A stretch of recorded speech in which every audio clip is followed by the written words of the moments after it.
what do you say to those brands out there or people in franchising already that you start off with the territories that are this big, and as success goes and territory limits are sort of kicking in as they're renewing their lease, you want to sort of subdivide and cut up territories as population growth is a big thing. I mean, Australia's out of control in terms of yeah, good or bad, whatever, but it's growing very fast. Sure. Talk to that a little bit and how you go about making sure that the current franchisees are being looked after, but you might be creating another opportunity for them there Mm, and or welcoming someone else into the network. totally. Look, I mean, early days, our territories were typically quite a bit bigger than some of our competitors in the marketplace. Mm. And rightly or wrongly, but the way that they were sort of done in the early days was to just look at a map and you take into some account some both natural and man-made borders for what made sense on a territory. Yeah. These days we've got some pretty significant mapping software that tells us the demographics, the density, what are the type of people, where are they going to, what are the anchor tenants, Mm. where are the competitors, where are the supermarkets, all those sort of bits and pieces. So it's really helpful for us to pinpoint what does a territory look like. Yeah. And sometimes the territory will be designed around a property that someone's already secured, and sometimes it's just a territory and the franchisee has to go out there and find the property supported by us. We obviously support Yeah. that process pretty significantly.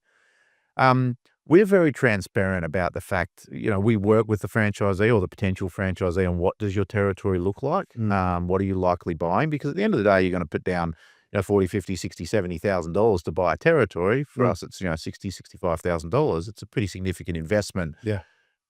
for basically a map, right? Yeah. To start with. Now that becomes something bigger and will support a lot of things in that money that you invest. But ultimately you want to know that what you're buying is your patch. Mm. Now franchise agreements for us are 10 years here in Australia. In 10 years, a lot can happen from a growth perspective. And we see some developments going to some areas, for example, in the southeast of Sydney, for example, some of our territories there were really large, and the population growth in those areas over the last probably 10 to 15 years, even 20 years since some of these first clubs opened, Mm. is just completely different. And so we're very transparent with our franchisees to say, look, you've got a territory. At the 10-year renewal point, we absolutely have the opportunity to adjust that. Yep. But the first person we're going to have a conversation with is you as a franchisee. We're not going to do the wrong thing by our franchisees. And ultimately, we would love to see a franchisee say, hey, leave the territory as is.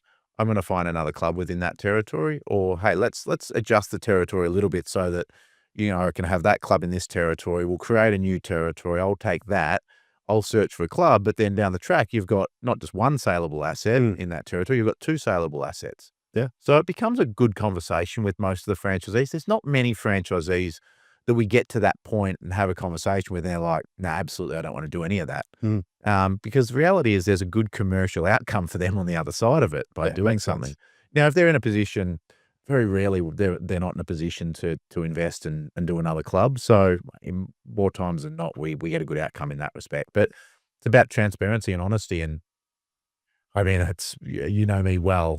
One of the things I'm very well known for is sometimes being too transparent, too Mm. honest. But I'd rather be that way and, never really have challenges down the track.